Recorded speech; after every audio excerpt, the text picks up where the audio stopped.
اگه بستنی سنتی رو با این روش درست کنی، بهت قول میدم بستنی سنتی های بیرون حتی اگه اکبر مشتی هم باشه بهت دیگه نمیچسبه.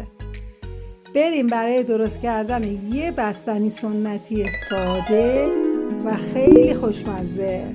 زعفرون رو با چند تا تیکه یخ بذارید تا رنگ پس بده. شیر رو بذارید روی حرارت تا بجوشه. ثعلب رو به شکر اضافه کنید و هم بزنید. بعد از 10 دقیقه 1 ربع که شیر جوشید و یه مقدار آبش کم شد بهش اضافه کنید. گلاب اضافه کنید و آخر سرم خامه رو با یه مقدار از مواد ترکیب کنید.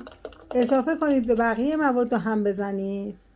من موادم رو 2 قسمت کردم، به یه قسمتش زعفرون و به قسمت دیگه وانیل اضافه کردم.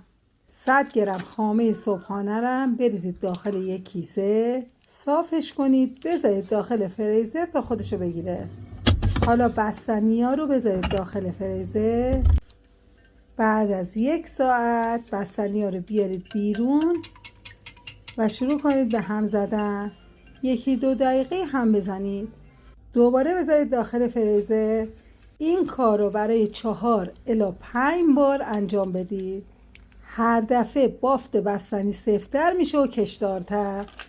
حالا اون خامه‌ای که گذاشتید یخ بزنه رو بیارید بیرون و ریزش کنید. ته یه ظرف کیسه فریزر بندازید. کمی پسته و همینطور خامه بریزید داخلش. بستنیتون رو بریزید روش. بقیه خامه و پسته رو بریزید روش. میتونیدم باهاش کاملا مخلوط کنید. چند تا ضربه بزنید که مواد کاملا داخل ظرف جمع بشه. برای 12 ساعت بذارید داخل فریزر. بستنی سنتی وانیلی رو من ریختم داخل این ظرفای سیلیکونی بستنی. شما میتونید از لیوان یا لیوان 1 بار مصرف هم استفاده کنید. این بستنی رو 12 ساعت بذارید داخل یخچال. بعد از 12 ساعت بستنی رو برش بزنید و نوش جان کنید. من که کنار فالوده سروش کردم. راستی اگه پست فالوده رو ندیدی برو همین الان ببین که دستش ندی. من سحرم، اینجا آشپزخونه کوکو سیب زمینیه.